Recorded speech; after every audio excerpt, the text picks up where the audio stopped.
Howdy everybody, welcome to How to Use Code Wars. So, if you've never done this before, if you're brand new to this, we got you.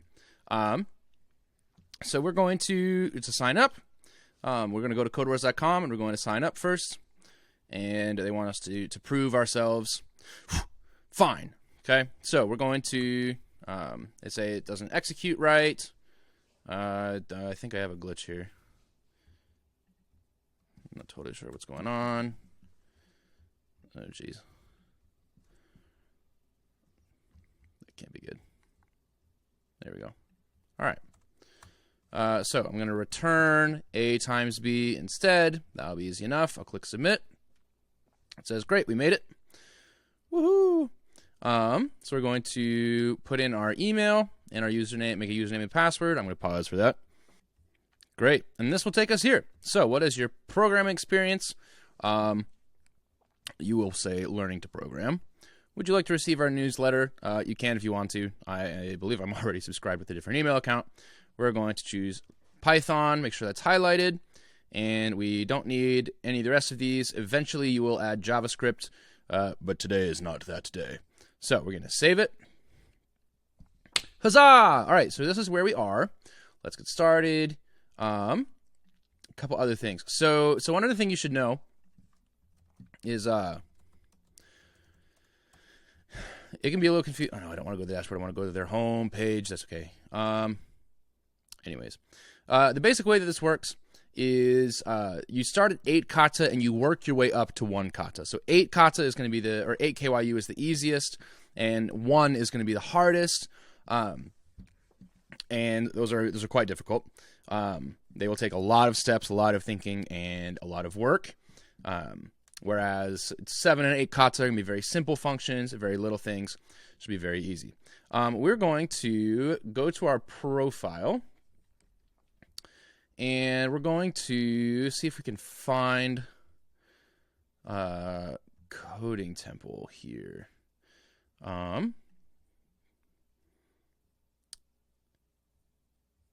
I might account settings. Nope. Here we go. So here's where you're going to go. So you're going to go to your account settings, and underneath your username and your email, you're going to put coding temple right there. Okay? And you're going to update that, and that will put us in with the rest of Coding Temple. Now when we view our profile, we should see somewhere that we are now part of Coding Temple. You'll see lots of other users at Coding Temple. You'll see some names you recognize. If you look for long enough, you'll start seeing instructor names or TA names, that kind of a thing. Other folks who have Coding Temple accounts that are working through here, and that'll be all good. All right, cool. So how do I start solving these programming problems? Well, right now our rank is 8 KYU, and that's fine. This is where we all start, and we'll work our way up. And obviously these scores are insanely high. Those people are very, very capable and very diligent. And your job while you're a student, in order to graduate, you have to end up with a score of 300. So we got 2 points for that first question we answered, the return A times B. We got 2 points for that. And by the end of the course, you will need to have a score of 300. All right? It is required. You will also need to tell your instructors and TAs what your username is on here so that they can find you and they can verify and make sure that you actually have that score. And we are going to go ahead and we're going to start out with a simple question. We're going to look for multiply. No, we'll do even or odd. We'll do a kata. Yeah, even or odd. Take this, odd or even. I wanted the 8 KYU. Right? And so here are our directions, right? Create a function that takes an integer as an argument and returns even for even numbers or odd for odd numbers. Now, when we approach our problems, I want you to first think about how will I solve this problem in plain old normal English, or if that's not your first language, use your first language, okay? Because we're learning a new language, and in the same way that if you drop me off in France right now, right? If you said, here, go to Paris, okay? You drop me off in Paris somewhere, I would be hopeless, right? I don't speak French. I know like a couple words, you know, baguette, and that's about it, right? So I would not be very useful. And I would need a translation book of some sort, or an app that will take the things that I say and translate it into that language. The thing is, I'm going to come up with that stuff in English at first, and then translate it into French, and then be able to speak that and use it. We're going to do the same thing here, right? Whatever your first most natural language is, you're going to formulate your sentence, you formulate your idea in your home tongue, write that out, and then you're going to translate it into Python, right? And the other thing is we're going to break this down into really small steps, okay? Because sometimes code works a little differently than our brains work, and our brain just says, oh, well, that's, you know, about 5 cans of soda, right? Or whatever, okay? So it's 5 things. And computers need to be told specifically, right? Hey, I have to count 1, 2, 3, 4, 5, so on and so forth. And so we're going to break this down into extremely small steps. Start at the very beginning, right? I used to teach second graders, and one of the games I play with them would be like, how do you make a peanut butter and jelly sandwich? And they'd say, well, put the peanut butter on the bread. And I would take the entire thing of peanut butter and put it on the loaf of bread.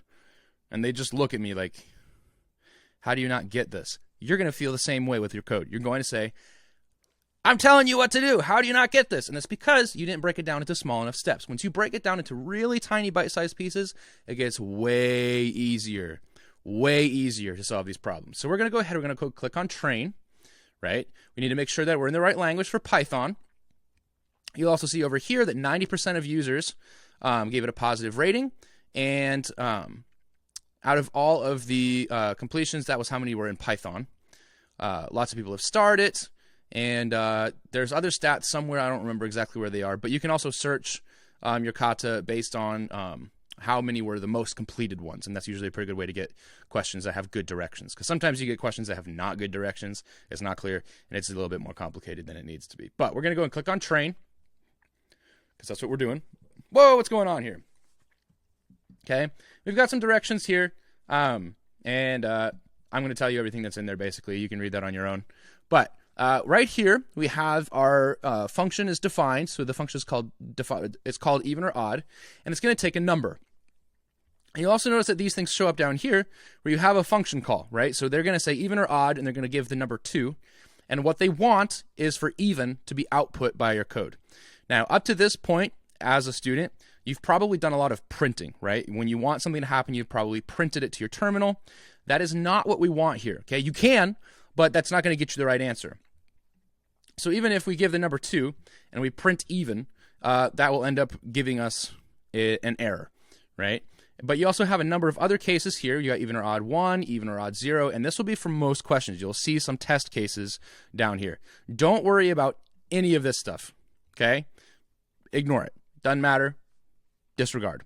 But what you want to see is the name of the function that you're trying to write and what they're putting into it, and then after a comma, you will see what it is that they are expecting back, right?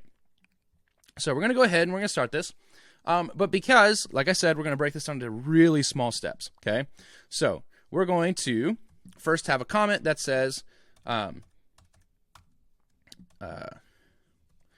we'll say, first step, we need to make sure that we take in an integer, okay? Because create a function, okay, we created a function that takes an integer, right? And this is what I mean, right? Look at the question and break it down into like 1 or 2 or 3 word pieces and write down the step that's required to do that, okay? So we made a function, and then we need to take an integer, right? And if we look at our test cases, these are all integers. They're all actual numbers, right? We're not being handed a string. We're not being handed something else, something weird, okay? So we might get away with it if we don't make sure that it's an integer, but so we'll just assume that for now. If we test it and we get an error code saying it didn't work for the string that got put in, we're going to have to figure out a way of dealing with that. But at this point, we'll just assume that we're just getting numbers back, basically, okay? Takes an integer as an argument and returns, hey, that's a Python word, right? That's a Python word. So we're probably going to need to return something at the end of this rather than printing even or odd, okay? So at the end, we're going to need to make a comment that says return, and we need to know exactly what it is we're returning. Okay, and in this case, it says we're returning even, right? And the capitalization does matter, or odd, right? So those are the things we're ultimately trying to figure out if we're going to return. Now, we have our number here, and we're asking here, is this even or odd, right? If it's even, we need to do something. If it's odd, we need to do something else. So let's write that down, okay? Check the number, and then we're going to say, if the number is even, do something. Otherwise, if the number is odd, do something else, okay? And what are those things we're going to do? So let's actually write that out. If the number is even, the thing we're going to do here will be return even. Otherwise, if the number is odd, we're going to return odd. Okay, so now we have these return statements, and all that we did here is we took the return even or odd, and we broke it up into two parts. Okay, so now we have return even or return odd here. And we've got these two options. So that's all that is, right? So we were checking the number, and if it's even, return even. If it's odd, return odd. Now there's a Pythonic way, right, to write this out. We've got pretty close. We've broken this down to really small steps. Okay, and we need to figure out also what this is even thing is. Okay, and so what mathematically does it mean for something to be even? Well, we're going to say if the number is cleanly divisible by 2, right? Because an even number is going to be something that when you divide it by 2, you don't have a remainder, right? You can, in fact, cleanly divide 10 by 2. You get two things, 5 and 5, right? If you divide 6, you get 2 sets of 3. And those are clean. If I try to divide 7, I'm going to end up with 2 sets of 3.5, which is not clean. That gets kind of murky all of a sudden, right? And so that's what we mean here by cleanly divisible. And what really matters is whether or not we can get that 0 back, okay? Whether or not we can say, when I divide this, I get a number and there's nothing extra to worry about, okay? So what we'll do is we're going to say, we're just going to use an if statement, right? So we need to make sure we take in an integer. We're not going to worry about that one too much yet. We might go back to it if this doesn't work. But we're going to say, make sure it's tabbed to the right level as well. Okay, these are all on, I tab all them. Oops. Woo, no. Tab all those forward like that. Okay, because of the way that we write our functions. And so we'll say, if number, and we're going to use the modulo, right? Modulo 2 equals 0. Return. Here, we're going to try printing first and see what that does. Print even. I'm going to put that in parentheses for even. And then I could write if number modulo 2 does not equal 0. Print odd. Okay, now this should work, but there's better ways of writing it, right? If we have two if statements, right, we can just make it a little better. I'm going to leave it a little sloppy for the time being. Okay, I'm going to go click on this test thing. Test and attempt do different things. And so I will test here, and oh no, okay, we see on our output, we got some problems. Okay, and what happened here is you see this log here, that is what gets printed out. So if you're printing things, that's where it will show up. So if you want to do stuff without returning it yet, that's where that'll show. And this can be very useful if, as you're working through your problem, especially if you have like stuff with like 10, 15 lines of code in your problem, okay, the 3 and 4 KYUs. If you're doing that, you can print things as you go, and it will show you, hey, at this line, there's something that says that this is what my data is, right? If you're changing a data piece a whole bunch of times, you want to know what that's like as you're going through your problem. And so you'll put that in there. In this case, we don't need to worry about what's printed. We want to actually return it. Okay, so I'm going to return even and get rid of that. And now I'll test it. And some of them worked, right? Obviously the ones that are supposed to be even. So our very first one, when we passed in 2, okay, that test passed. We got back even correctly. And this one, we're still logging odd, right? Now, why is that a problem? Okay, it's because we're still printing, right? You probably had that figured out already. So I'm going to say return odd, and we can test it. And that worked, right? Delightful. So now I will be able to go down and click attempt, okay, which is different than testing. Testing is only going to give us these cases, okay, these test cases. It's not going to give us the entire data set, okay? Now when I've attempted it, we get all of these, and that worked out just fine. We got all of them back. That's delightful. And they all worked, so that's good. But now it says, outstanding. You may take your time to refactor or comment your solution. Submit when ready. Well, I say it could probably be better. So I'm going to actually hide all of these. We don't have to worry about whether it's an integer, right? It's a very, very simple question. We're just going to assume. And because this all worked, obviously, they only gave us integers. Now, if they'd given us a string, we'd have other problems, but that wasn't an issue here today, so we're not going to worry about that. But I don't like this if, and then if, and then if, and then if. It's not a good way to write conditionals, right? So instead, I'm going to say else and get rid of this whole thing, okay? Because there's only two options here. Either it is divisible by 2, or it isn't, right? You only have even or odd as options, so I don't need to make multiple statements. I can just say, if it's cleanly divisible by 2, return even, otherwise, return odd. Now, if you rewrite this, okay, you will have to attempt it again. And it's also possible you might want to write this on a single line, which is totally fine too. And so there will be other ways that you can simplify this and make it better, improve it as you go. Correctamundo. They're very excited. Okay. But again, here's my main takeaways. Okay. Read the directions, all the directions, write down notes about it, think through what are all the steps I would have to take and write them out in normal English or your native language, whatever that is. Okay. Write out in something you're comfortable with before you try writing it in something you're not comfortable with. That is my main message here. And this applies to huge applications as well, right? I need to make a website. Well, how am I going to do that? Well, I need a database. Okay, make a database, right? And that's going to take a bunch of steps for that. I need to make a front-end web page for users to interact with. That's another step. I need to make a back-end application to handle all the rules of who's allowed to see what data, right? That's another step. And each of those have steps, and you can break them down into really simple, tiny pieces. It will work out. This is how we think like a programmer. This is how you change the way you approach your problems, break them down into tiny bite-sized pieces that you know you can do, right?